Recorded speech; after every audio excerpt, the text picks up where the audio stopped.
नमस्कार मित्रों, स्वागत है सभी का एग्री ज्ञानपीठ अकाडमी में। और आज के दिन जो हम बीएससी एग्रीकल्चर छठे सेमेस्टर का जो वीडियो लेक्चर आपका चल रहा था उसी को लेके ये सेकंड पार्ट है। जो सब्जेक्ट था वो disease of field and horticulture crop and there management part 2, ठीक है। और इसी को देखेंगे। पहले लेक्चर में मैंने सिम्टम, मेटेरियोलॉजी और डिजीज साइकिल वगैरह थे, यहाँ तक करा दिया था। आज हम कुछ फील्ड क्रॉप देखेंगे कि इसमें क्या होता है, ठीक है। तो कंटिन्यू सिलेबस के अकॉर्डिंग चल रहे हैं, कोई चिंता करने की बात नहीं है। लगातार आप चैनल को सब्सक्राइब करते रहिएगा मित्रों। तो पहला क्वेश्चन है, गेहूं में कोकल रोग किसके कारण होता है? ऑप्शन नंबर बी, नेमेटोड, ठीक है। कोकल रोग नेमेटोड का कारण होता है, बहुत इंपॉर्टेंट ये हो जाता है। अगला है, गेहूं में कोकल रोग का मुख्य लक्षण किस भाग पर दिखाई देता है? तो ऑप्शन नंबर सी हो जाएगा, दानों पर दिखाई देता है, दानों पर, ऑप्शन नंबर सी। अगला क्वेश्चन, गेहूं में कोकल रोग की रोकथाम के लिए क्या किया जाता है? ऑप्शन नंबर बी हो जाएगा, बीजोपचार किया जाता है, बीजोपचार किया जाता है। गन्ने में रेड रॉट, वही लाल सड़न जिसे कहते हैं, रेड रॉट रोग का कारक क्या है? ऑप्शन नंबर ए, तो कोलेक्टोट्राइकम फेक्लेटम फाल्केटम, ठीक है, ऑप्शन नंबर ए। ये भी बहुत इंपॉर्टेंट है। गन्ने के रेड रॉट रोग में तनों का रंग कैसा हो जाता है? तनों का रंग मित्रों लाल धारीदार हो जाता है, लाल धारीदार हो जाता है। Very very important. अब क्वेश्चन अगर पूछेगा तो इसी तरीके से पूछेगा, जो छोटे क्वेश्चन होते हैं लेकिन आप पढ़ नहीं पाते, उनको वहाँ तक पहुँच नहीं पाते हैं, तो बहुत इंपॉर्टेंट हो जाते हैं ऐसे क्वेश्चन, ठीक है। अगला क्वेश्चन छठा क्वेश्चन है, गन्ने के स्मट रोग का कारक क्या है? गन्ने के स्मट रोग का कारक क्या है? कवक। देखो स्मट कहीं भी होता है, चाहे गन्ने का हो चाहे किसी का भी हो, स्मट रोग जहाँ पे आएगा वहाँ पर कवक होगा, ठीक है। एक ऐसा मास्टर वीडियो लाएंगे जिसमें ये सारी चीज़ें कवर हो जाएंगी मित्रों। 7 नंबर क्वेश्चन है, गन्ने के स्मट रोग में कौन सी संरचना बनती है? ऑप्शन नंबर बी हो जाएगा, स्मट हुई, यानी काली चोंच की तरह होती है, जैसे चोंच होती है उसी तरह काली चोंच की तरह संरचना बन जाती है। अगला क्वेश्चन, गन्ने के गॉसी सूट ऐसे ग्रॉसी सूट रोग का कारण क्या हो सकता है? तो option number B, phytoplasma. Phytoplasma कोई भी सूट से संबंधित बीमारी होती है, देखो यही सब ट्रिक होती है, यही स्मार्ट स्टडी होती है। सूट से संबंधित जो भी होगी फाइटोप्लाज्मा, ठीक है। चाहे ग्रॉसी सूट आ जाए, कई सारे सूट ऐसी बीमारी होती हैं सूट नाम से, तो वो सब फाइटोप्लाज्मा हो जाता है। अगला क्वेश्चन, ग्रॉसी सूट रोग किससे फैलता है? Option number C, leaf hopper द्वारा फैलता है। इसका वेक्टर कौन है? लीफ हॉपर, ठीक है, लीफ हॉपर। ग्रॉसी सूट रोग का एक प्रमुख लक्षण क्या होता है? तो बहुत सारे पतले हरे अंकुर निकलना, ठीक है। अगला क्वेश्चन 11 नंबर, सूरजमुखी में स्क्लेरेसिनिया तना सड़न रोग का कारण क्या होता है? ऑप्शन नंबर ए, स्क्लेरोटिनिया और स्क्लेरोटायोरियम, ठीक है, ऑप्शन नंबर ए। अगला है, स्क्लेरेसिनिया रोग का एक प्रमुख लक्षण क्या है? ऑप्शन नंबर बी, तने में सड़न और सफ़ेद फफूंदी आ जाती है। सूरजमुखी की अल्टरनेरिया ब्लाइट का कारक क्या हो सकता है? Option number A, alternaria helianthi, option number A. अगला क्वेश्चन, सरसों की सफ़ेद रस्ट का रोग का कारक क्या है? ऑप्शन नंबर ए हो जाएगा, एल्बुगो कैंडिडा। अगला क्वेश्चन, सरसों में अल्टरनेरिया ब्लाइट रोग कब प्रभावित होता है, कब गंभीर होता है? ऑप्शन नंबर ए, उच्च तापमान और आर्द्रता। सरसों में डाउनी मिल्ड्यू रोग का कारक क्या है? ऑप्शन नंबर ए, पर्सनोस्पोरा पैरासिटिका, ठीक है, ऑप्शन नंबर ए। थोड़े बड़े बड़े नाम होते हैं। चने में बिल्ट रोग का कारण क्या है? बहुत इंपॉर्टेंट है, फ्यूजेरियम ऑक्सीस्पोरियम और स्पीसीज जरूर ध्यान रखना। अगला क्वेश्चन नंबर 17 के बाद 18, चने का बिल्ट रोग अधिक होता है मित्रों, बहुत इंपॉर्टेंट है। चने का जो बिल्ट रोग होता है सब कुछ इसके बारे में पढ़ के जाना है। और कहाँ पढ़ के जाना? सारे एग्री ज्ञानपीठ जो बता दे, जो भी बिल्ट रोग से रिलेटेड जो भी क्वेश्चन बता दे वही करके जाना है। चने का बिल्ट रोग अधिक होता है, ऑप्शन नंबर सी, नमी रहित भूमि में। देखो कोई अगर किताब पढ़ा होगा तो उसका महत्व ज़्यादा नहीं होगा, ठीक है, भले कितने भी ढंग से पढ़ा हो, लेकिन स्मार्ट तरीके से जो एग्री ज्ञानपीठ ने आपके सिलेबस से और प्रीवियस ईयर पेपर से और लखनऊ यूनिवर्सिटी के पैटर्न पे जो क्वेश्चन निकाले हैं बहुत इंपॉर्टेंट है। अगर किसी ने एक किताब पे अगर 2 महीने दिए होंगे और हमारे सारे वीडियो में 4-5 वीडियो जो भी एक सब्जेक्ट पे आते हैं उन पे अगर टाइम दे दिया होगा, मुश्किल से 2 घंटे लगेंगे, 2-3 घंटे संपूर्ण तैयारी हो जाएगी। क्योंकि मित्रों अगर आप 2 महीने किताब को पढ़ते हैं तो हमें 2 महीने कंटेंट को ढूंढने में, रिसर्च करने में टाइम लगता है, ताकि हम कम कंटेंट में, बहुत ही कम कंटेंट में सारे क्वेश्चन आपको दे दें एग्जाम में। चने में 19 नंबर क्वेश्चन है, चने में थोड़ा कट गया। चने में एस्कोकाइटा ब्लाइट का प्रमुख लक्षण क्या है? ऑप्शन नंबर बी, पत्तियों पर भूरे धब्बे जब पड़ जाते हैं उसको कहते हैं एस्कोकाइटा ब्लाइट, ठीक है। अगला नंबर, एस्कोकाइटा ब्लाइट का प्रबंधन कैसे होता है? बी नंबर, रोग प्रतिरोधी किस्मों और फफूंदनाशकों से। मित्रों देखना कई सारे रोग होते हैं, लेकिन अब की बार जो चने का जो एस्कोकाइटा होता है ये जरूर आएगा, एस्कोकाइटा ब्लाइट जरूर आएगा, ठीक है। गेहूं में कर्नाल बंट रोग का कारक क्या है? Option number A, tilletia indica, very very important. हर क्वेश्चन अपने आप में इंपॉर्टेंट है, लेकिन जिस पे इंपॉर्टेंट मार दूँ उसको तो सपने में भी नहीं भूलना है। कर्नाल बंट रोग से दानों का क्या लक्षण दिखाई देता है? तो आपको पता होगा, बदबूदार स्लाइमी दाने, इसमें बदबू जैसी महक आती है कर्नाल बंट में, मछली की, जैसे मरी मछली की, सड़ी मछली की गंध आती है ना, उसी तरीके से इसमें भी। गेहूं में लूज स्मट रोग का संचरण होता है तो किससे होता है? तो बीज के माध्यम से। लूज स्मट रोग में फसल में कौन सा परिवर्तन होता है? ऑप्शन नंबर ए, पुष्पों की जगह काली फफूंद, मतलब जो फूल आते हैं फूल नहीं बन पाते हैं, फूल की जगह जो फफूंद होता है वो बन जाता है। ठीक है, अगला है गेहूं के पाउडरी मिल्ड्यू का लक्षण क्या होता है? ऑप्शन नंबर है सफ़ेद चूर्ण पत्तियों पर, जो पत्तियां होती हैं उस पर सफ़ेद सफ़ेद चूर्ण बन जाता है चूर्ण की तरह। ठीक है, आप लोगों ने देखा होगा सुबह उठ के गेहूं का, यही पाउडरी मिल्ड्यू का मुख्य लक्षण होता है। गन्ने में सब देखो मित्रों, गन्ने के पाउडरी मिल्ड्यू में अगर आप लक्षण पढ़ोगे ना तो कम से कम 50 लक्षण आपको मिल जाएंगे। क्या आपको 50 याद रखना है? बिल्कुल नहीं। जो एक मेन उद्देश्य होता है, जो मेन एक होता है मित्रों, हर एक चीज़ में एक कीवर्ड छुपा होता है, उसी को पकड़ के रखना, यही है, यही एग्जाम में आएगा। वरना ऐसा थोड़े ना कि बहुत लेंदी बना देगा, यही पूछेगा मित्रों। छोटे मोटे एग्जाम है, कोई बहुत भारी एग्जाम नहीं है। ठीक है, बड़ा अगर आप हुआ मान के इसको पढ़ेंगे फिर दिक्कत जाएगी। ठीक है, आप लोगों ने देखा होगा हमने एंटोमोलॉजी का वीडियो, एक मास्टर वीडियो बनाया था ना, कई सारे बच्चों ने टेलीग्राम पे मैसेज किया कि सर आपने जो एंटोमोलॉजी का बनाया मैंने कहीं से भी नहीं पढ़ा, मैंने आपका एंटोमोलॉजी का वो देखा था और सारे वीडियो जो आपके 4-5 देख लिए थे, बहुत कॉन्फिडेंस आ गया था। फिर आपका जो एंटोमोलॉजी का जो आपने ऐसा वीडियो मैंने 47 मिनट का लगभग बनाया था, उसमें काफ़ी अच्छे लोगों ने इस पर टाइम दिया। देखा बहुत कम लोगों ने, लेकिन देखा तो 2-2 बार देखा मित्रों। ठीक है, बहुत अच्छा उस पर रिस्पॉन्स हमें मिला, क्योंकि आप लोग समझ सकते हैं इस वीडियो का महत्व कितना है।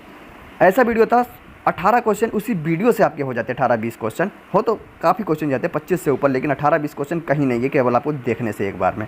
ठीक है, तो इस तरीके से एग्री ज्ञानपीठ आपके लिए तत्पर रहता है। गन्ने में सबसे हानिकारक रोग कौन सा है? Option number A, red rot होता है, रेड रॉट। ठीक है, अगला क्वेश्चन, रेड रॉट रोग के प्रबंधन के लिए कौन सी विधि सर्वोत्तम है? ऑप्शन नंबर डी, रसायन छिड़काव, गर्म उपचार और मतलब गर्म पानी उपचार और रोग रोधी, किसमें? तीनों ऑप्शन नंबर डी के साथ जाएगा। अगला है क्वेश्चन 28 नंबर, स्मट रोग में पाई जाने वाली विशेष संरचना को क्या कहते हैं? Option number B, smut whip. Grassy shoot रोग का नियंत्रण कैसे होता है? तो रोग मुक्त रोपड़ सामग्री लगा दो। रोपड़ सामग्री ऐसी लगानी चाहिए जिसमें कोई रोग ना लगे। भाई अभी रोग लगेंगे, आप रोपड़ सामग्री लगा रहे हो, रोग लगेंगे, फिर जाहिर सी बात है एक रोग से तमाम रोग फैल जाएंगे। सूरजमुखी में कौन सा रोग बीज से फैलता है? Option number B, Alternaria. Option number B, सूरजमुखी का अल्टरनेरिया रोग फसल की किस अवस्था में आता है? ऑप्शन नंबर सी, बीज बनने की अवस्था में आता है। बहुत शानदार, ज़बरदस्त, लाजवाब। अल्टरनेरिया रोग के कौन सा फफूंद राशि उपयुक्त है अल्टरनेरिया के लिए? तो देखो अल्टरनेरिया के लिए बहुत इंपॉर्टेंट तीनों हो जाते हैं, तीनों में से कोई भी ऑप्शन दे सकता है आपको। मिंको भी है, क्लोरोथालोनिल भी है, हेक्साकोनाजोल भी है। ठीक है, तीनों इंपॉर्टेंट हैं। सरसों में डाउनी मिल्ड्यू रोग मुख्य रूप से कब होता है? तो देखो डाउनी मिल्ड्यू कोई भी हो, चाहे पाउडरी मिल्ड्यू चाहे डाउनी मिल्ड्यू हो, ये ठंड में ही हमेशा होता है, ये आप ध्यान रखना, हमेशा ठंड में होता है। ठीक है, ठंड में होता है। अगला क्वेश्चन, सरसों के सफ़ेद रस्ट का लक्षण क्या है? ऑप्शन नंबर ए, सफ़ेद पाउडर पत्तियों पर। देखिए यूनिवर्सिटी जो लखनऊ कानपुर यूनिवर्सिटी होते हैं, इनके यही मुख्य लक्षण होते हैं। ये लक्षण पे क्वेश्चन बहुत ज़्यादा पूछ लेते हैं। ठीक है, लक्षण पे पूछ लेंगे, वेक्टर पे पूछ लेंगे, मतलब कौन कारक होता है, बटन के नाम से पूछ लेते हैं काफ़ी क्वेश्चन। ठीक है, तो इसी टाइप के क्वेश्चन पूछते हैं, और जो टाइप के क्वेश्चन पूछते हैं मैं हर पैटर्न को इनका समझाऊँ, वही क्वेश्चन आपको देता हूँ, वही क्वेश्चन बार बार एग्जाम में आते हैं। और कितना भी पैटर्न अपना बदल ले, पर एक मास्टर वीडियो लाऊंगा उससे बाहर नहीं बदल पाएगा मित्रों। ये एग्री ज्ञानपीठ का वादा है और हमेशा रहेगा, कोई नहीं। बहुत बढ़िया, शानदार। 35 नंबर क्वेश्चन, चने में बिल्ट रोग का नियंत्रण किया जाता है? ऑप्शन नंबर क्या हो जाएगा? ए और डी, रोग रोधी किस्मों से, और डी नंबर क्या है? फसल चक्र से। नीम के पत्तों से क्या हो जाएगा? भाई नीम के पत्तों से क्या बिल्ट रोग का कंट्रोल हो जाएगा? अगर नीम के पत्ते से बिल्ट रोग कंट्रोल हो जाए फिर तो भाई दवा और ये मेडिसिन की ज़रूरत ना पड़े केमिकल की। अधिक सिंचाई से भाई, अधिक सिंचाई से क्या रोग नियंत्रण हो जाएगा भला? अगला क्वेश्चन, चने की कौन सी किस्म बिल्ट प्रतिरोधी मानी जाती है? तो सारी हैं, सारी इंपॉर्टेंट किस्म में, सारी इंपॉर्टेंट। और ऐसे भी पूछ सकता है इनमें से कौन सी चने की किस्म है, क्योंकि ये तीनों किस्म इंपॉर्टेंट हैं। और किस्म में जो लॉजिक होता है, जो इंपॉर्टेंट होती है, जिसमें कोई बात होती है, वही किस्म पूछी जाती है, वरना किस्म तो हज़ारों हैं चने की। अगर कोई आपको किस्म याद करना है तो यही तीनों याद करना है। आपने कई सारी काबुली चने की, देसी चने की पढ़ी होंगी, लेकिन यही आजकल मॉडर्न तरीके से यूनिवर्सिटी जो पूछती है, इसी टाइप की पूछती है, वो तो सभी को पता होगा। लेकिन आजकल जो यूनिवर्सिटी की मांगे उसी पे चलते हैं। ठीक है, हम बात दुनिया भर का नहीं जानते हैं। ठीक है, हम ऐसा नहीं करते हैं कि भाई आ जाओ इसमें यूपी कैडेट की भी तैयारी हो जाएगी, या फिर आ जाओ आपको जेट ICR की भी तैयारी। मैं कुछ नहीं जानता, मैं सिर्फ लखनऊ यूनिवर्सिटी CSJM यूनिवर्सिटी जानता हूँ। ठीक है, अगला क्वेश्चन, चने में एस्कोसाइटा ब्लाइट मुख्य रूप से फैलता है किसके द्वारा? ऑप्शन नंबर बी, हवा और बीज दोनों द्वारा फैलता है, हवा और बीज दोनों द्वारा। अगला है, एस्कोसाइटा ब्लाइट में दानों पर कैसा असर होता है? तो ऑप्शन नंबर क्या हो जाएगा? कैसा असर होता है? ऑप्शन नंबर सी, दाने बनते ही नहीं है। इस रोग में दाने नहीं बनते मित्रों, ध्यान रखना। अगला क्वेश्चन नंबर 39, सरसों में अल्टरनेरिया ब्लाइट के नियंत्रण है तो कौन सा उपयुक्त है? कौन सा स्प्रे, मतलब किस चीज़ का छिड़काव करें? तो ऑप्शन नंबर बी हो जाएगा, मैंकोजोब। अल्टरनेरिया ब्लाइट के लिए मैंकोजोब बेहद इंपॉर्टेंट हो जाता है। तो मैंकोजेब का छिड़काव करने से अल्टरनेरिया ब्लाइट कंट्रोल किया जा सकता है। गन्ने के किस रोग में तना अंदर से लाल हो जाता है? तो रेड रॉट। रेड मतलब लाल और रॉट मतलब जड़, ठीक है। रॉट मतलब गन्ने के किस रोग में तना अंदर से लाल। आप लोगों ने देखा होगा गन्ने की जब कटाई वगैरह होती है तो वहाँ पर रेड रॉट जैसी चीज़ें लाल कलर का आप लोगों ने गन्ना वाले क्षेत्र में देखा होगा। गेहूँ में कौन से 3 प्रमुख रस्ट रोग होते हैं? तो 3 प्रमुख रस्ट रोग गेहूँ में इंपॉर्टेंट होते हैं और तीनों आपको पढ़ के जाना है मित्रों। ब्राउन, ब्लैक, येलो, तीनों इंपॉर्टेंट है, तीनों पढ़ के जाना है। कहाँ पढ़ के जाना है? ध्यान रखिएगा, सारे आपको पढ़ा दूंगा, ठीक है। गेहूँ में येलो रस्ट का बोटेनिकल नेम क्या है? देखो ऐसे ही क्वेश्चन पूछेगा। पक्सिनिया स्ट्रीफॉर्मिस, ठीक है, यही क्वेश्चन पूछेगा, ऐसे क्वेश्चन निकलते हैं। ब्लैक रस्ट मुख्यतः किस भाग पर होता है? किस भाग पर होता है या प्रभाव डालता है? B number option. तो ब्लैक रस्ट जो होता है तना, पत्तियाँ और कान, ठीक है। कान का मतलब समझ रहे हो? बताओ, कोई कमेंट बॉक्स में बताए कि कान कहाँ पर होता है पौधे का, क्या कह सकते हैं उसको, ठीक है। हालांकि कान डायरेक्ट आपको ऑप्शन नहीं देगा, लेकिन हम थोड़ा आपको कन्फ्यूज जरूर करते हैं ताकि आप यहाँ कन्फ्यूज हो बट एग्जाम में ना हो। 44 नंबर क्वेश्चन, पाउडरी मिल्ड्यू के लिए कौन सा रसायन उपयुक्त है? तो ऑप्शन नंबर ए सल्फर आधारित फफूंदनाशी। कई बार बता चुका हूँ, पाउडरी मिल्ड्यू के लिए सल्फर बहुत इंपॉर्टेंट है, अब तो आपके जहन में बस गया होगा। गन्ने में बिल्ट रोग का मुख्य कारण क्या है? तो फ्यूजेरियम सेकेरी। अगला क्वेश्चन नंबर 46, गन्ने का स्मट रोग किसके द्वारा फैलता है? ऑप्शन नंबर सी संक्रमित सेट द्वारा, ठीक है। संक्रमित सेट, तो सेट क्या होता है? संक्रमित, जैसे कि कोई बीज होते हैं गन्ने के, जो पेड़ होते हैं ना, एक उनका पूरा सेट बन जाता है। अगर आपने पूरा जो आपका सेट है ना, जैसे मान लिया गन्ने में 3 आँखें हैं, तो ये आपका पूरा सेट क्या हो जाएगा? अगर एक सेट खराब होगा तो दूसरी पे तीसरी पे पहुंच जाएगा, तो पूरा सेट खराब हो जाएगा और गन्ने का स्मट रोग फैल जाएगा। सूरजमुखी में स्क्लेरेसिनिया स्टेम रॉट रोग में क्या लक्षण है? ऑप्शन नंबर बी तने का गल जाना, तने का गल जाता है स्क्लेरेसिनिया में, ठीक है, बहुत इंपॉर्टेंट है। अगला स्क्लेरोसिनिया रोग को कंट्रोल करने के लिए कौन सी विधि उपयुक्त है? तो सभी विधि, यानी फसल चक्र अपनाओ, ये तो ज़रूर होगा भाई, बिना फसल चक्र कैसे कंट्रोल कर लोगे? गहरी जुताई, भाई गहरी जुताई करने से भी काफ़ी इंपॉर्टेंट चीज़ है, गहरी जुताई करने से भी कंट्रोल हो जाते हैं रोग। फफूंदनाशी तो जरूर यूज़ करेंगे, ऑप्शन नंबर डी हो जाएगा। 48 का ऑप्शन नंबर डी के साथ जाएगा। 49 नंबर क्वेश्चन, सरसों में सफ़ेद रस्ट का बोटेनिकल नेम क्या है? तो सरसों में भी कई सारे रस्ट लगते हैं, लेकिन जो वाइट रस्ट है, सफ़ेद रस्ट है, बेहद इंपॉर्टेंट हो जाता है, तो अल्ब्यूगो कैंडिडा, ठीक है। आज तक लखनऊ यूनिवर्सिटी, कानपुर यूनिवर्सिटी सफ़ेद रस्ट पे बहुत क्वेश्चन पूछ लेती हैं। डाउनी मिल्ड्यू किस प्रकार की फफूंदी है? तो option number B oomycetes, option number B. चने में बिल्ट रोग किस प्रकार फैलता है? देखो मतलब कैसा रोग है ये भी पूछ सकता है, तो मृदा जनित रोग है। बिल्ट जो है मृदा जनित रोग है।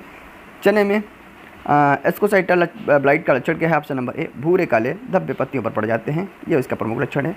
अल्टरनेरिया ब्लाइट में कौन से चिन्ह मिलते हैं? देखो गोलाकार धब्बे भी मिलते हैं, केंद्र में काले किनारे हल्के होते हैं, छल्लेदार लक्षण होते हैं, ऑप्शन नंबर डी, जिसमें छल्लेदार लक्षण बहुत इंपॉर्टेंट है। क्वेश्चन पूछ सकता है छल्लेदार लक्षण किस रोग का कारण है और वो किस में लगता है? तो अल्टरनेरिया ब्लाइट में। अगला क्वेश्चन, गन्ने के ग्रासी सूट रोग का कारण क्या है? Option number B phytoplasma, option number B. गेहूं में स्मट रोग का बोटेनिकल नेम क्या है? स्मट रोग का बोटेनिकल नेम क्या है? ऑप्शन नंबर ए, ये तो बता ही चुका हूँ आपको, ऊपर बता चुका हूँ। फसल चक्र का मुख्य उद्देश्य क्या होता है? बताओ, मुख्य उद्देश्य क्या होता है? रोग व कीट नियंत्रण। उत्पादन घटाना कैसे हो जाएगा? लागत बढ़ाना भाई, कतई नहीं। फसल को हानि पहुंचाना बिल्कुल नहीं। रोग प्रतिरोधी किस्मों का चयन रोग नियंत्रण की कौन सी विधा है? तो ऑप्शन नंबर सी आनुवांशिक। रोग प्रतिरोधी किस्मों का चयन, तो आप जेनेटिक एडिटिंग करके ही सारी चीज़ों को मतलब कंट्रोल करते हैं ना भाई। अगर आपको रोग रोधी किस्म बनाना है तो सब क्या करोगे? जेनेटिक परिवर्तन करोगे ना, तो आनुवांशिक हो जाएगा। अगला है बीजोपचार कब किया जाता है? ऑप्शन नंबर ए, तो बीजोपचार बुवाई से पहले किया जाता है ना, ऐसे तो है नहीं कि बीजो मतलब सुसुप्ता वत्ता वगैरह जो तोड़ी जाती है बीजोपचार किया जाता है तो बुवाई से पहले, ठीक है। ऑप्शन नंबर ए। बीजोपचार के लिए सामान्यतः कौन से रसायन उपयोग होते हैं? ऑप्शन नंबर डी हो जाएगा। तो ये सारे होते हैं, ये सारे देखो तीनों ही इंपॉर्टेंट होते हैं बीजोपचार में। अगर किसी को प्राथमिकता दे देंगे तो यही तीनों बहुत इंपॉर्टेंट हो जाते हैं, बेहद इंपॉर्टेंट हो जाते हैं मित्रों। मौसम पर आधारित रोग नियंत्रण कौन सी विधा है? तो ऑप्शन नंबर बी मौसमी पूर्वानुमान आधारित। अगला है आईडीएम इंटीग्रेटेड डिजीज मैनेजमेंट का प्रमुख उद्देश्य क्या है? तो ऑप्शन नंबर बी संपूर्ण रोग नियंत्रण सतत विधियों से। सतत मतलब लगातार, सतत मतलब कंटिन्यू, ठीक है, सतत मतलब कंटिन्यू। अगला, सरसों में अल्टरनेरिया रोग मुख्यतः फैलता है किसके द्वारा? ऑप्शन नंबर ए अधिक आर्द्रता में। अल्टरनेरिया रोग अधिक आर्द्रता में फैलता है, पानी ज़्यादा होगा, नमी ज़्यादा होगी। रोगों के पूर्वानुमान के लिए कौन सा उपकरण उपयोग होता है? ऑप्शन नंबर बी मौसम मॉडल। सैटेलाइट काफ़ी लोग लगाएंगे, ऐसा नहीं है, ठीक है। 64 नंबर क्वेश्चन है, स्क्लेरेसिनिया में फफूंद कौन सी संरचना बनाता है जो दीर्घजीवी होती है? Option number A sclerotia. सरसों में डाउनी मिल्ड्यू का प्रसार होता है ऑप्शन नंबर ए वायु और पानी दोनों द्वारा, वायु और पानी दोनों द्वारा। फसल रोग सर्वेक्षण का मुख्य उद्देश्य क्या होता है ऑप्शन नंबर बी रोग का प्रारंभिक पता लगाना। अगला है बिल्ट शब्द का अर्थ क्या होता है ऑप्शन नंबर बी पत्तियों का सूख जाना बिल्ट का प्रमुख लक्षण हो जाता है। अल्टरनेरिया धब्बा किस रोग का, किस श्रेणी का रोग है अल्टरनेरिया धब्बा, तो नेक्रोट्रॉफिक, नेक्रोट्रॉफिक, नेक्रोट्रॉफिक बहुत इंपॉर्टेंट है, बायोट्रॉफिक और नेक्रोट्रॉफिक मास्टर वीडियो में सारे कवर कर लूँगा। ये होता क्या है। आईडीएम इंटीग्रेटेड डिजीज मैनेजमेंट में कौन कौन सी विधियाँ सम्मिलित होती हैं ऑप्शन नंबर डी जैविक, रासायनिक और तीनों यांत्रिक, तीनों। जैविक का मतलब क्या होता है भाई, जैविक विधि से। यांत्रिक मतलब जो आप औजार होते हैं उपकरण द्वारा आप नियंत्रण करते हो, और रासायनिक तो पता ही है केमिकल वगैरह छिड़क के, ठीक है, तीनों इंपॉर्टेंट हैं। अगला है रोग के त्वरित पहचान हेतु कौन सी तकनीक का उपयोग किया जा सकता है ऑप्शन नंबर ए पीसीआर टेक्निक का। पीसीआर टेक्निक ये बेहद इंपॉर्टेंट होती है, एक्सरे थोड़े नहीं करेंगे, एमआरआई तो मनुष्य में करते हैं भाई, इसमें कहाँ से, ईसीजी कहाँ से करेंगे, ठीक है। तो पीसीबी ये थोड़ा कॉमन सेंस वाले क्वेश्चन में जरूर देता हूँ, ठीक है, थोड़ा कॉमन सेंस। तो मित्रों ये 70 क्वेश्चन आपके हो गए हैं डिजीज़ कंट्रोल से, डिजीज़ वाले चैप्टर से, 6 सेमेस्टर का जो सेकंड वीडियो लेक्चर था। और मित्रों हमारे टेलीग्राम ग्रुप से ज्वाइन करने के लिए हम दिए गए डिस्क्रिप्शन से लिंक पे आप क्लिक करें, टेलीग्राम पे ज्वाइन हो जाएंगे। और उसके बाद में जो संबंधित पीडीएफ होती हैं सारी पीडीएफ आपको वहाँ से क्रम वाइज पड़ी हुई है, आपको कहीं भी जाने की ज़रूरत नहीं है। वहाँ पर हम पेड क्विज भी शुरू करने वाले हैं ताकि आप एग्जाम से पहले 200-400 क्वेश्चन लगा के जाएँ, ठीक है। इतना आप कर लेंगे तो कैसा भी क्वेश्चन आ जाए मित्रों बाहर नहीं जाएगा, बाहर नहीं जाएगा। इतना तो समझ लो आपको कहीं भी इधर उधर भटकने की ज़रूरत नहीं है। और एग्री ज्ञानपीठ मित्रों सच बताऊँ तो काफ़ी लोग देखते तो काफ़ी लोग हैं लेकिन सब्सक्राइब बहुत कम है, ठीक है। तो मित्रों ये आपका कर्तव्य बनता है ना, ईमानदारी आपकी यही है असल ईमानदारी। लोग कहते हैं कि पढ़ाई के साथ ईमानदारी, हम समझ ही नहीं पाते हैं कैसी है। ईमानदारी यही है कि अपने आप में ईमानदार रहो। अगर हमने कोई टेस्ट लिया है तो ऐसा नहीं आप नकल करें, ये ईमानदारी होती है। अगर आप पूरी शिद्दत से और बिना किसी नकल करे हुए आप टेस्ट देते हैं, क्योंकि आप घर पे हैं तो आपको कोई नहीं देख रहा होता है, ठीक है। अगर आप उस तरीके से काम करते हैं वो ईमानदारी है। दूसरी चीज़ है अगर हम मेहनत कर रहे हैं तो आपका भी एक छोटा सा कर्तव्य बनता है एक सब्सक्राइब देने का। अगर आपके 200-400 रुपये खत्म हो रहे हैं तो बिल्कुल मत करें। अगर आपका कुछ नहीं लग रहा है तो मित्रों एक कर सकते हो। वैसे भी आप लोगों ने कई सारे ऐसे गाने बजाने वाले होंगे सब्सक्राइब किया होगा, बट यहाँ अगर आप करेंगे तो आपका भला होगा, हमारा मनोबल बढ़ेगा ताकि हम आगे भी वीडियो कंटिन्यू करेंगे। और अगर सब्सक्राइब ही नहीं मिलेंगे तो फिर हम क्या कर पाएंगे, ठीक है। तो फिर मित्रों शेयर करिएगा सभी ग्रुप में जो भी हैं। और किसी भी तरीके का कोई भी डाउट हो आपका सेमेस्टर से संबंधित बैक और जो भी चीज़ें होती हैं, कोई भी डाउट हो, सारी चीज़ें आप हमें पर्सनल मैसेज 7388822961 पर काले व्हाट्सएप मैसेज कर सकते हैं। तुरंत आपको वहाँ पर रिप्लाई मिलेगा। और उसके बाद में अगर आप ग्रुप पे नहीं ज्वाइन हो पा रहे हैं तो तुरंत आपको टेलीग्राम ग्रुप से भी ज्वाइन कर दिया जाता है। फिर मिलता हूँ तीसरे वीडियो लेक्चर के साथ, तब तक के लिए अपना ख्याल रखना, पढ़ते रहना, हंसते रहना, मुस्कुराते रहना। Take care, bye bye.